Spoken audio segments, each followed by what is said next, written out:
السلام عليكم ورحمة الله وبركاته. إن الحمد لله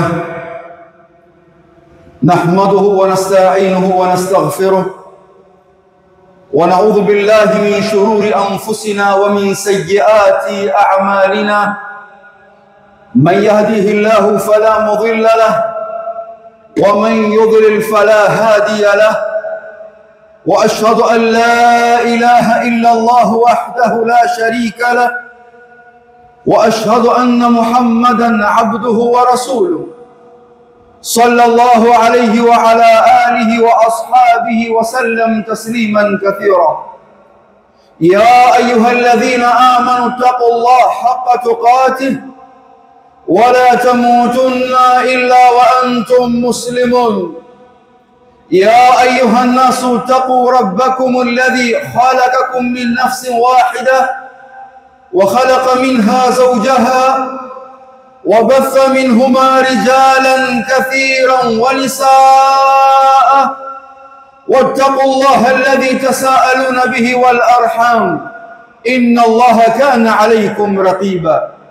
يا أيها الذين آمنوا اتقوا الله وقولوا قولا سديدا يصلح لكم أعمالكم ويغفر لكم ذنوبكم، ومن يطع الله ورسوله فقد فاز فوزا عظيما.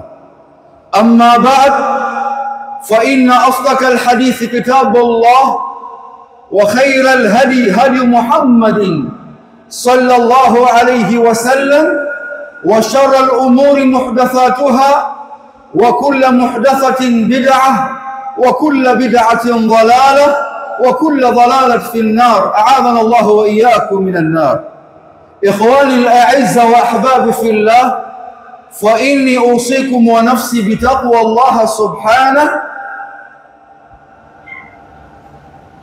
يقول رب العزة والجلال في كتابه الكريم: لقد كان في قصصهم عبرة لأولي الألباب ما كان حديثا يفترى ولكن تصديق الذي بين يديه وتفصيل كل شيء وهدى ورحمة لقوم يؤمنون. Ndugu zangu katika imani, baada ya kumhimidi Allah tabaraka wa taala na kumtakia rehma kiongozi wetu na kipenzi chetu sayyidul awwalin wal akhirin, Mtume Muhammadin sallallahu alayhi wasallam, na kuhusieni, lakini ikiwa mwanzo kabisa kuhusia nafsi yangu almuqassira bitaqwa Allah subhanahu. Ndugu zangu katika imani, Allah subhanahu anatuambia ndani ya Qur'an, aya ya mwisho katika surati Yusuf, Allah anasema laqad kana fi qasasihim ibratun liulil albab, kwa hakika ilikuwa katika visa vya wale ambao waliokuwa wamepita mitume kabla yako na waja wema ambao walikuwa wamepita kabla yako, ewe Muhammad, kulikuwa kuna mazingatio makubwa mno. Lakini mazingatio hayo yaliwapata wale ambao ulul albab, Allah alikuwa amewafungulia, wakajua ndani ya visa vile kulikuwa kuna mazingatio yaliyokuwa makubwa. Ulul albab, ma kana hadithan yuftara, mazungumzo yale hayakuwa ni mazungumzo ya uongo, walakin tasdiqa alladhi baina yadayhi. Lakini Allah ametaja ndani ya Qur'an kama mambo ambayo yakuja kuwazindua wale ummati Muhammadin sallallahu alayhi wasallam, yalikuwa ni upambanuzi wa kila kitu, wa hudan, na ulikuwa ni uongofu, wa rahmatan, na ni rehma, liqaumi yu'minun, kwa wale ambao Allah tabaraka wa taala aliwapa tawfiki na hidayah ya kuwa na imani thabiti ya kumtambua Mola wao.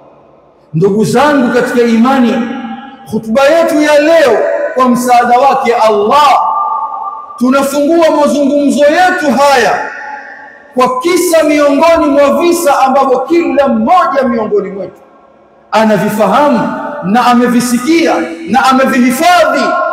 Lakini ndani ya visa hivi, ndugu zangu, tunavyokumbushana ni sehemu ya maisha tulioishi nayo katika maisha yetu ya leo, ili Muislamu achukue tahadhari, Muislamu aweze kuaidhika, Muislamu aweze kutafuta radhi za Mola wake kwa sababu ya mazingatio tunayoyapata ndani ya visa hivi. Allah subhanahu anatuambia ndani ya Qur'an katika surati al-Maida, watlu alayhim naba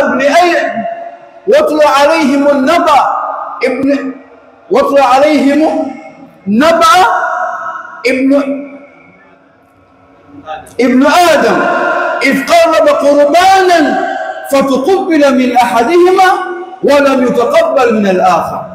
Ewe Muhammad, wakumbushe habari ya watoto wawili wa Adam, Qabil na Habil, idh qarraba qurbanan, pindi ambapo walipojikurubisha kwa Allah kutoa sadaqa, fatuqbila min ahadihima, ikakubaliwa mmoja wao, walam yutaqabbal min al-akhar, lakini mmoja wao hakubaliwa. Watoto hawa wawili wa Adam alayhi salatu wassalam, abul bashar Habil na Qabil, walikuwa wanafanya kazi zao. Mmoja kazi yake ni ukulima na mwingine kazi yake alikuwa ni mfugaji. Habil alikuwa ni mfugaji. Allah alivyowataka watoe sadaka kujirukubisha kwa Allah, basi mmoja Habil akachukua mnyama wake, akamchinja, akamweka sehemu ambayo Allah alikuwa amewaambia waweke pale. Ama Qabil akakusanya kila aina ya mazao alikuwa anayalima, naye akaenda pale akayaweka. Allah subhanahu akaichukua ile sadaka ya Habil, ya kile kichinjo ambacho alichokuwa amekiweka pale, lakini hakuchukua ya Qabil. Ndugu zangu katika imani, baada ya Qabil, watoto wa baba mmoja Adam na Hawa, alivyomuona ndugu yake imechukuliwa yake haikubaliwa, qala la aqtulannak. Dhambi ya mwanzo ndani ya ardhi hii ikapatikana hapa. Akaingiwa na husda kwa ndugu yake Habil. Kwa nini ya kwake imekubaliwa lakini ya ndugu yake haikubaliwa? Na hii dhambi ya mwanzo ambayo iliyopatikana katika ardhi hii ya husda, ndio dhambi hiyo ya mwanzo iliyopatikana mbinguni baada ya Allah tabaraka wa taala kumuumba Adam alayhi salatu wassalam. Kilichomfanya Ibilisi ashindwe kwenda kumsujudia Adam ni mwanzo hasadi aliyokuwa nayo. Kwa nini Adam kisha kibri kamvaa akataa kumsujudia Adam alayhi salatu wassalam? Kwa dhambi hii ndio iliyompelekea Qabil kuingiwa na jazba na mori ya kutaka kumuua ndugu yake Habil. Qala la aqtulannak, nitakuua. Habil anamwambia innama yataqabbalu Allahu minal muttaqin, hakika Allah tabaraka wa taala anapokea amali za waja waliokuwa wacha Mungu, waja waliokuwa wema. La in basatta ilayka yadaka litaktulani, ikiwa wewe utanyosha mkono kuniua mimi, kunidhuru mimi, ma ana bibasiti yadi ilayka liaktulak, misinyoshi kamwe mkono wangu mimi kukuua wewe. inni uridu an tabua biithmi wa ithmuka fatakuna min ashabi nar wa dhalika jazaa'u dhalimin. Mimi siwezi kunyosha mkono wangu, nachotaka mimi wewe ubebe dhambi zangu na dhambi zako, uwe miongoni mwa watu wa motoni kama hutowaidhika na ujumbe huu. Ndugu zangu, hakuna mazungumzo yaliyokuwa mazuri kama mazungumzo ambayo mtu anakumbushwa maneno ambayo kumkhofisha na Mola wake, lakini yote hayakumfaa kwa sababu hasadi imeshamtawala katika moyo wake. fatawat nafsuhu qatla akhihi faqatala, hakubali lolote, moyo ukampanda, jazba ikampanda, akamua ndugu yake, fa asbaha min alkhasirin, akawa miongoni mwa wale ambao walikuwa wamehasirika duniani na siku ya kiyama. Tayari maiti ya ndugu yake iko mbele yake, hajui afanye nini pale. Allah anamuonyesha udhaifu. Fabaatha Allahu ghuraban yabhathu fil ard liyuriyahu kayfa yuwari sawata akhi. Allah anamtuma kunguru, kiumbe dhaifu, kunguru huyu, ili amuonyeshe jinsi gani ya kumstiri ndugu yake. Yeye ameshindwa kumzika ndugu yake, ameshindwa, atafanya nini? Allah anamleta kunguru, kisha anamuonyesha jinsi gani ya kumstiri ndugu yake. Qala ya wailata, ole wangu, majuto sasa. A'jaztu an akuna mithla hadha al-ghurab, nimeshindwa kuwa mfano hata huyu kunguru. A'jaztu an akuna mithla hadha al-ghurab fawari sawata akhi, niweze kumstiri ndugu yangu, nimzike ndugu yangu. Fa asbaha min an-nadimin, majuto sasa yuko nayo. Kisa hiki ndugu zangu katika imani, cha watoto wa Adam ndio maisha yetu ya leo, ambayo majumba ya Waislamu yamejaa. Waislamu leo tunahusudiana katika mambo yasiyokuwa na faida, tunahusudiana katika majumba, mashamba, tunahusudiana katika mali, tunashindwa kuhusudiana katika mambo ya kheri. Huyu kaswali rakaa 10, wewe swali rakaa 11. Huyu kafunga funga za sunna, wewe nenda kachimbe kisima. Huyu kajenga msikiti, wewe kajenge madrasa. Huyu kafanya hivi. Haya ndio tuyafanyie, lakini mal asaf tunahusudiana katika mambo ambayo inakuwa sababu ya kutokufaulu mbele ya Mola wetu. Ndugu yangu katika imani, Mtume Muhammadin sallallahu alayhi wasallam katika hadithi ya Abi Hurairah radhiyallahu anhu, Abdurrahman ibn Sakhar ad-Dawsi, Mtume anasema la yajtami'ani fi qalbi al-'abd al-imani wal-hasad, haiwezekani katika moyo wa Muislamu, moyo wa mwanadamu, vitu viwili vikawa sawa sawa, akawa navyo katika moyo wake, imani ya dini na hasadi vikakutana sehemu moja. Haiwezekani katika moyo wa Muislamu mambo haya yakawa pamoja. Wewe Muislamu, chukua tahadhari, safisha moyo wako ili uelekee kwa Allah ukiwa huna maradhi hayo. Mtu kuugua kansa, HIV na maradhi mengine makubwa ambayo sisi tunayoogopa katika maisha ya ulimwengu, yana nafuu mno, yana nafuu mno, kwa sababu haya yote yanakwenda kuisha ndani ya mwanandani. Ukishatelemkiwa na malakul mauti, hakuna tena kansa, wala HIV wala maradhi yote, lakini maradhi yaliokuwa ndani ya nafsi zetu sisi, maradhi miongoni mwao ya husda, tunakwenda nao katika maisha ya ulimwengu, tunaingia nao ndani ya kaburi, tunakwenda nao kusimama kwenye mahakama ya Allah.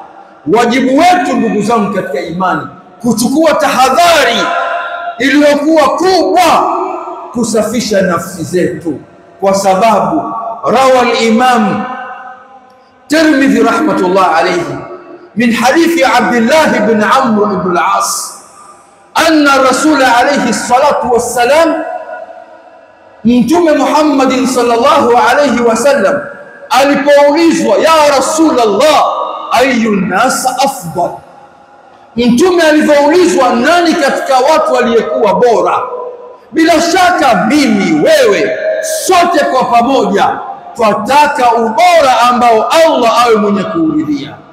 Faqala alayhi salatu wassalam, Mtume akajibu alipoulizwa nani aliyekuwa bora, Mtume akasema suduqul lisani mahmumul qalbi. Mtu aliyekuwa bora ni mtu gani? Ni yule ambaye suduqul lisani wa mahmumul qalbi. Maswahaba wakasema ya Rasulullah, suduqul lisani naarifu, mkweli wa maneno wa ulimi wake tunajua, fama mahmumul qalbi, ni nani yule ambaye mahmumul qalbi? Mtume akasema huwa taqiyun naqi, ni mtu ambaye ni mcha Mungu aliyekuwa msafi, akiteleza kafanya dhambi anarejea kwa Mola wake wakati huo. Huwa taqiyun naqi la ithman alayhi, hana dhambi, akiteleza anarejea kwa Mola wake, wala baghi wala uovu wala ghilli wala fundo katika moyo wake juu ya Muislamu mwenzake, wala hasadi wala hana husda. Huyu ndiye aliyekuwa bora. Na wewe ndugu yangu, kimbia kwenye ulimwengu huu kutafuta radhi za Allah, lakini ili uwe bora lazima usafishe takataka zote ambao zimo katika mioyo yetu. Sikwambii wewe au mimi.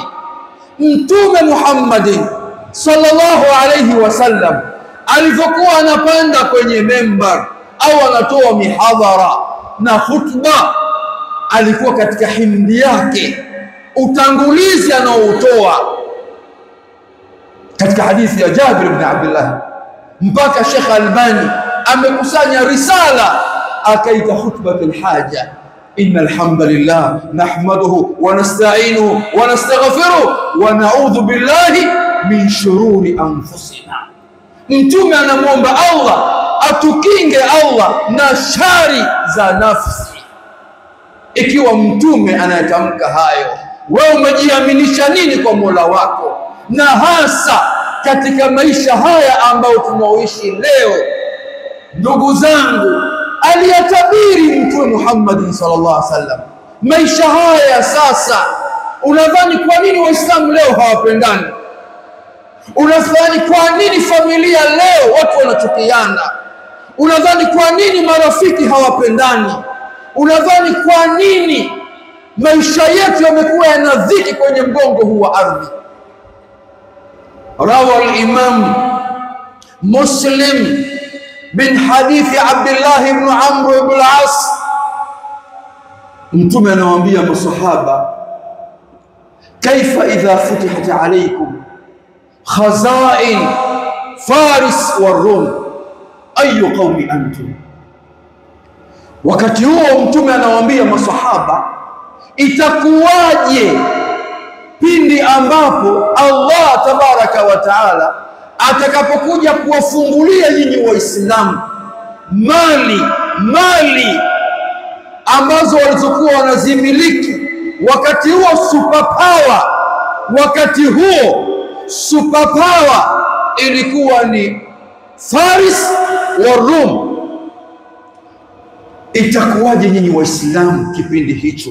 Mtakuwa kwenye maisha gani ikiwa superpower mbili hizo ziko mikononi mwenu? Allah amewamilikisha mali zake. Qala Abdurrahman ibn Auf radiyallahu anhu, ahadu 10 al-mubashirin fi al-janna, naqulu kama amarana Allah. Ya Rasulullah, tutasema kama vile ambavyo Allah alivyokuwa ametuamrisha. Mtume anawaambia au ghairi dhalik, ni hilo tu, hakuna jingine. Tatanafasun, hapana lipo. Mtashindana kwenye maisha ya ulimwengu. Ikiwa tayari Allah amefungua mali, mtashindana katika maisha ya ulimwengu. Utataka wewe uwe kama fulani, kwa nini awe nacho fulani, mimi sina? Mtaanza kushindana. Wakati mnashindana na unamuona kwamba mwenzio kapata, wewe hujapata, kila unavyokwenda spidi hupati, ukikosa thumma tatahasadun, mtausudiana nyinyi kwa nyinyi. Kwa nini? Anacho wewe huna, kwa nini? Thumma tatadabarun, kisha mtakimbiana. Utaona kwamba huwezi kuishi tena na mtu yule uko naye, unasikia dhiki la ukimwona. Kwa nini? Yeye anacho wewe huna. Thumma tatabaghadun, kisha mtachukiana.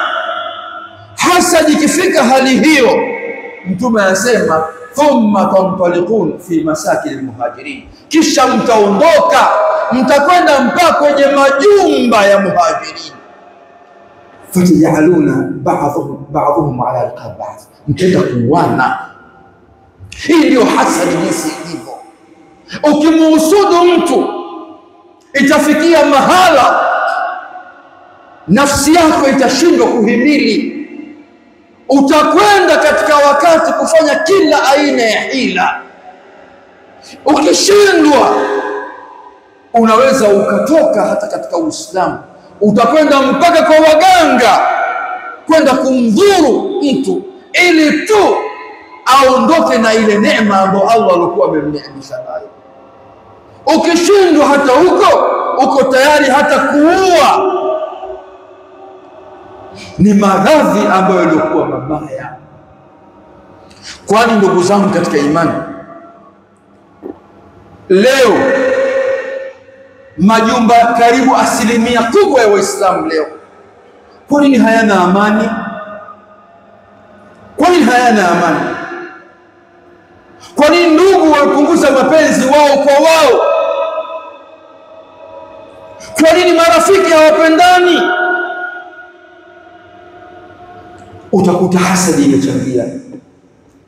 Innal ain wal hasad idha dakhalat ala albayt husda, kijicho vikiingia kwenye familia, kathratu fihi mashakiluhu, matatizo ndani ya ile nyumba yanaanza kuongezeka. Wazdadat masaibuhum, mitihani ikitoka hili na ingia hili, ikitoka hili na ingia hili. Wanasema wanazuoni waqad yataqatalun ala asfal asbab, wanaweza wakapigana familia, kaka na mdogo wake, baba na ndugu yake, dada na kaka yake, ala asfal asbab, sababu ya kijinga. Ilikuwa inatafutwa iwashwe moto ule, sababu ya kijinga sana inapelekea watu wanakuja kugombana.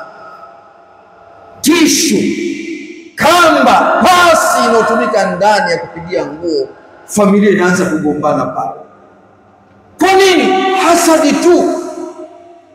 Leo vituo vya ruqya vinaongezeka kila kukicha. Waislamu hawataki kusoma Qur'ani, hawataki kuleta adhkari za kisheria. Ndio maana ndoa nyingi zinaachika. Kazini watu wanakwenda kufanya kazi hawajielewi. Majumbani tabu. Mashaitani wanapata fursa sasa ya kuwachezea watu. Tumefungua milango sisi wenyewe, kwa sababu ndugu zangu katika imani, tuko mbali na maelekezo na maagizo ya Mtume Muhammad sallallahu alaihi wasallam. Sasa sikwambii Sikwambii ndani ya majumba. Nataka niwaambie jambo la kusikitisha, hata kwa sisi Waislamu, pengine mashekhe na maduati mbalimbali, hasadi ndio inaokita katika nafsi zetu, na hakuna hasadi iliyokuwa mbaya kama hasadi ya wanazuoni. Wanasoma Qur'ani, wao wanaijua, sunna za mtume wanazijua, aqwali za wanazuoni wanazo, na masahaba wanajua aqwali zao, lakini utashangaa husda baina yao ambayo inasababisha kuharibu hata da'wa, sababu ukiitazama haina msingi wowote. Ameyasema mwanachuoni al-Allama Ibn Uthaymeen rahmatullah alayhi alipokuwa anasherehesha hadithi mashuhuri, hadithi ya Umar, innamal a'mal binniyat. Ibn Uthaymeen anasema idha ra'at al-umma, ona matatizo tuliokuwa nayo hivi sasa, taasisi kwa taasisi, mashekhe kwa mashekhe, kadha wa kadha. Ibn Uthaymeen anasema idha ra'at al-umma, umma utakapoona anna ahlu salah wal istiqama bainahum hadha al-hiqd wa khilaf masail ad-din fasatudrab saf anhum wa amma indahum min al-khair wal huda. Jamii ikikaa ikaanza kuangalia mashekhe, shekhe fulani na shekhe fulani walivyokuwa wanakaa kwenye masala ambao pengine ikhtilafu katika dini. Idha ra'at al-umma anna ahlu as-salah, umma utakapoona mashekhe wal istiqama na watu ambao wana msimamo kwenye dini yao, bainahum hadha al-hiqd, jinsi gani walivyokuwa wana vifundo baina yao, wal khilaf al-masail, na ikhtilafu katika mambo ya dini. Unashangaa hivi, kauli hii na kauli hii inapelekea mashekhe wanataka kutoana roho kwenye memba. Ibn Uthaymeen anasema umma utawapigia mfano mashekhe wale kutokana na uongofu waliokuwa nao. Hivi shekhe fulani inawezekana akafikia hatua ile katika jambo hili tu? Hivi huyu shekhe si mitaa miwili anakaa nyuma yule shekhe, alishindwa nini kutoka na kumpa nasaha ndugu yake Muislamu mpaka atoke aende kwenye vyombo vya habari? Hakuweza kutoka kwenda kumpa nasaha mpaka ifikie mahala kwamba azungumze, achafue heshima ya mtu. Sababu ni nini? Hasadi pekee yake. Ibn Uthaymeen anasema fatara shabun, utaona jinsi gani ikhtilafu za mashehe zilipopelekea mpaka ikafikia mahala umma unaparanganyika, dini inakosa nguvu, sunna inaanza kupoteza mwelekeo kwa baadhi ya watu kwa sababu za ikhtilafu zisizokuwa za msingi. Fatara shaba, utamwona kijana sawa sawa yadkhul istiqama, anaingia kwenye msimamo wa dini, akiangalia harakati zile na zile na zile, anaanza kupata ladha, moyo wa imani unamwingia. Pengine alikuwa anafanya biashara, pengine yuko wapi na wapi, anavyoona wenzio wanakwenda kwenye halaka za elimu, naye anatamani, anamwomba Allah amwafikishe naye aende, anaingia. Anasema fatara shabun yadkhul istiqama ala anna dini khairun wal huda wa inshirahi sadri wa qalbul mutma'in, moyo unafunguka, kifua kinakuwa kina raha, anaingia kwenye dini, katika harakati za dini 100%. Akishaingia ndani sasa, fayara, anaona zile ikhtilafu ambazo zilizokuwa nazo, matatizo yaliyokuwa mule ndani, khilafu, husda, chuki, vifundo kwa viongozi wa taasisi kwa taasisi, wanazuoni kwa wanazuoni. Fayatrukul istiqama, anaacha ule msimamo aliokuwa nao, anaacha harakati za dini, anafunga kitabu. Liannahu ma wajada ma talaba, hakupata kilichomfanya kaingia mule. Sasa wewe Muislamu, ili uwe sawa sawa, lazima usafishe nafsi yako ili uende kwa Allah ukiwa salama, ukiwa ndani ya mwanandani uko salama, kuliko kuishi katika ulimwengu huu hasadi na kutafuna mwenyewe kwanza, kisha bado adhabu za kaburi zinakungojea, bado hujasimamishwa kwenye mahakama ya Allah. Aqulu ma tasma'un, wabillahi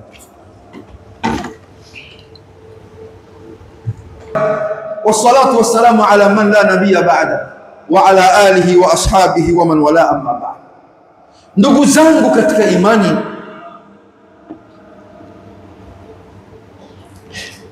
haya mavinyongo tuliokuwa nayo, chuki tulizokuwa nazo, husda tulizokuwa nazo, zinatufikisha wapi? Angalieni maneno ya Mtume Muhammad sallallahu alaihi wasallam,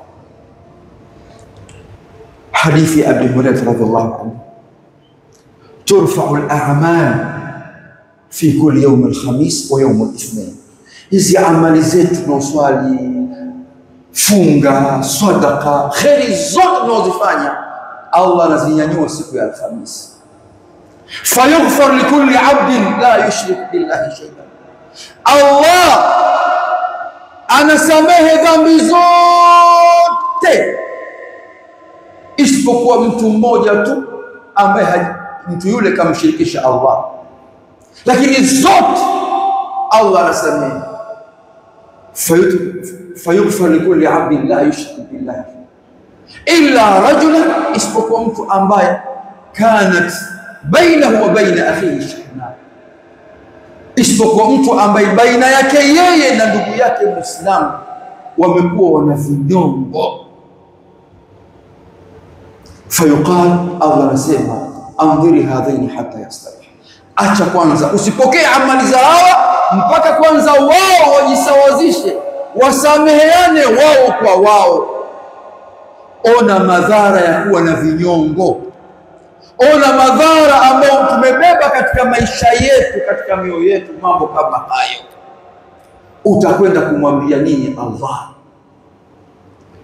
Magomvi ambayo hayana natija yoyote, kwa sababu tu ya maradhi yanayokwenda, maradhi ya hasadi katika mujtama wa Kiislamu.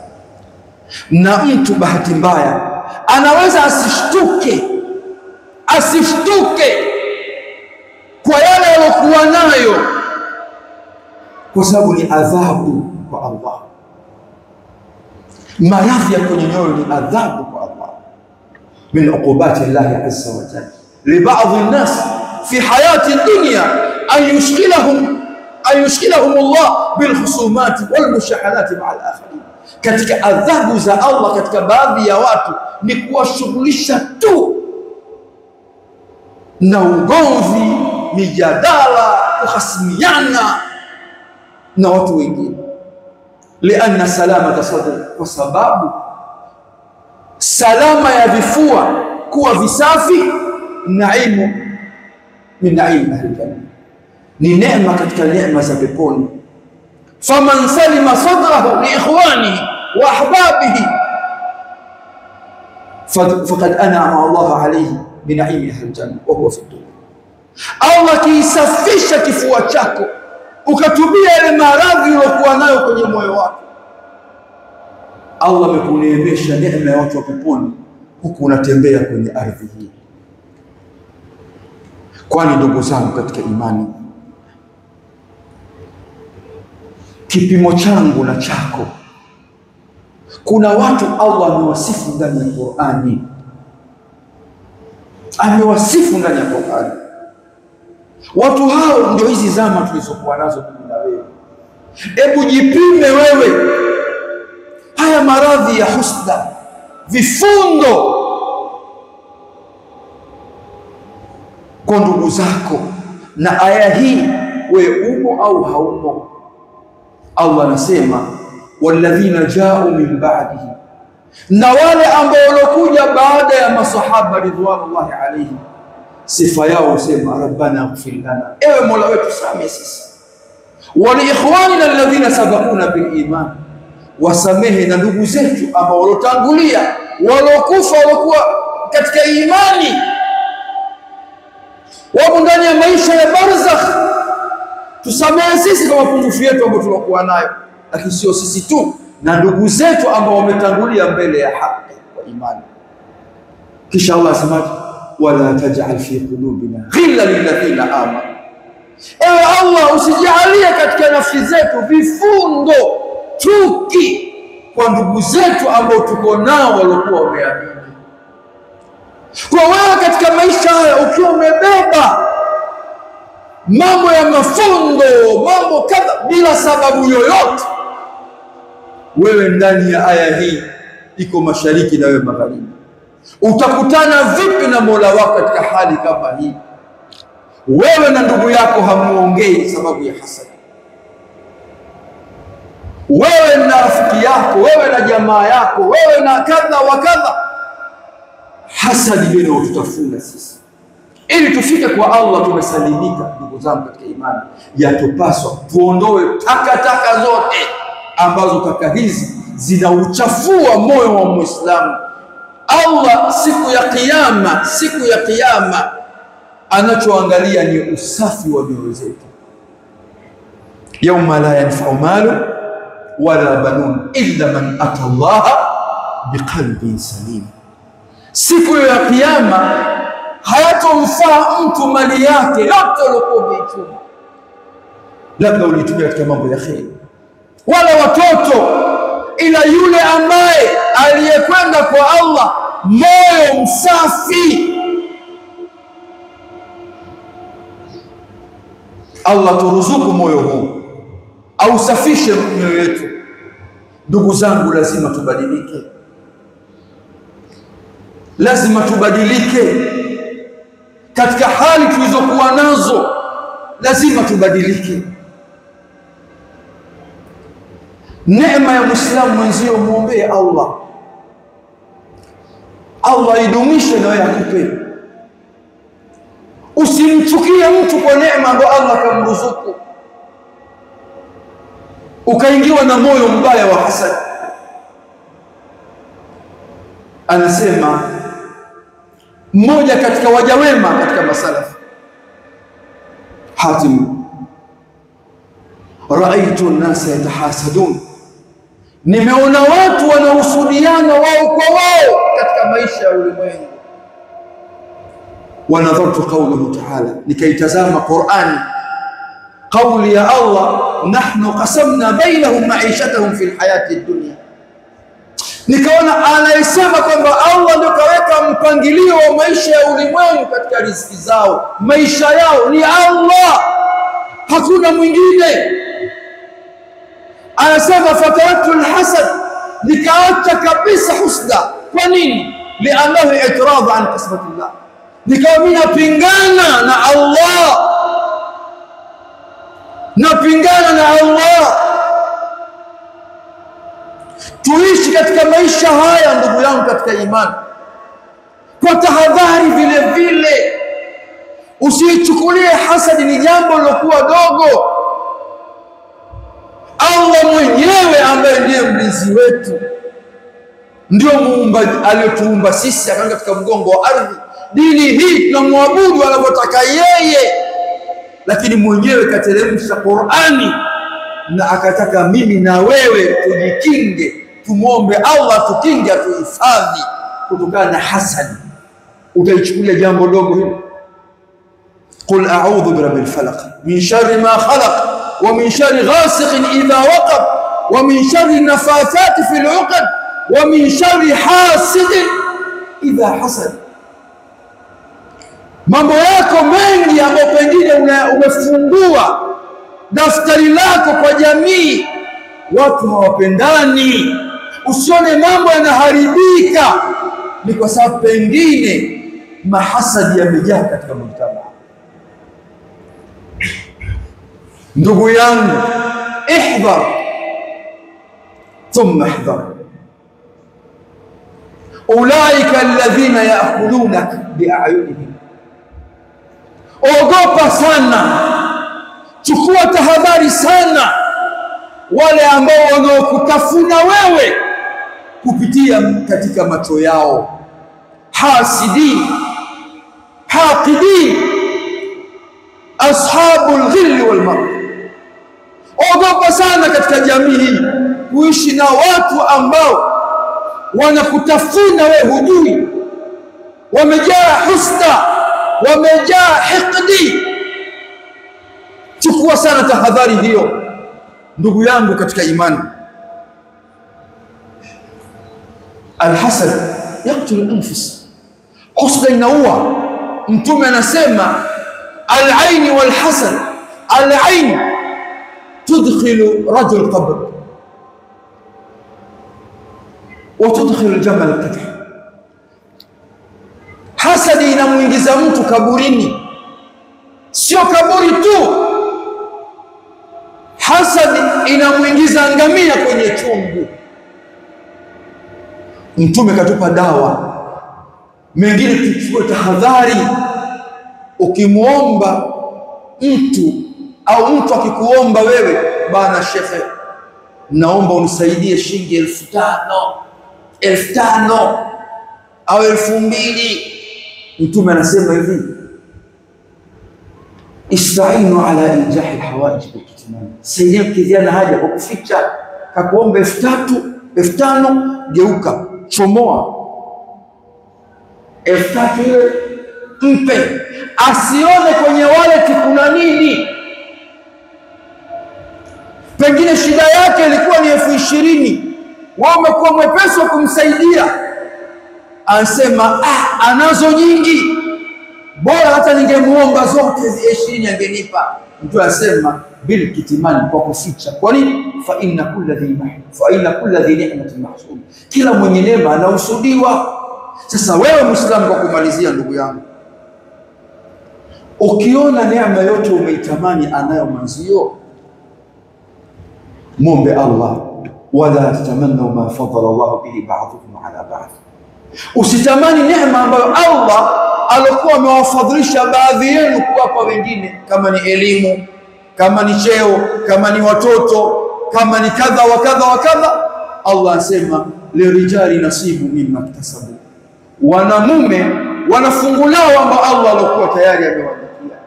Walinisai nasibu mimma iktasabu, na wanawake na wenyewe Allah amewaandikia katika chumbo lao. Was'alullaha min fadli, kaa chini, ongea na Mola wako, muombe Allah na yeye akupe, akuneemeshe kutokana na fadhila zake. Usibaki unasoroneka na huzuni ukiangalia kwa nini yule ana elimu, kwa nini yule anakubalika, kwa nini yule kadha wa kadha wa kadha. Unaiunguza nafsi yako mwenyewe, unajipa maradhi ambayo maradhi haya hayakusaidii duniani wala siku ya kiyama. Allah azirudishe nyoyo zetu, azitakase nafsi zetu. Allah tabaraka wa taala, na kuomba ewe Mola wetu, zingarishe nafsi zetu wenyewe, tupe mapenzi ya kupendana baina yetu kwa huruma zako na taufiki yako. Mola wetu, tunakuomba utusame makosa yetu, tujalie amani katika nchi yetu, tupe msimamo katika dini yetu, tuepushie kila jicho ambalo lenye husda baina yetu. Wewe ndio mweza juu ya kila kitu. Inna Allaha wa malaikatahu yusalluna ala nabi ya ayyuhalladhina amanu sallu alayhi wa sallimu taslima. Allahumma a'izz al-islam wal muslimin wa adhill ash-shirka wal mushrikin wa dammir a'da'aka a'da' ad-din. Allahumma alif bayna qulubina wa aslih dhata baynina wahdina subul as-salam wa najina min adh-dhulumati ila an-nur وجنبنا الفواحش ما ظهر منها وما بطن، وبارك لنا في أسماعنا وأبصارنا وقواتنا وأزواجنا وذرياتنا برحمتك يا أرحم الراحمين، والحمد لله رب العالمين.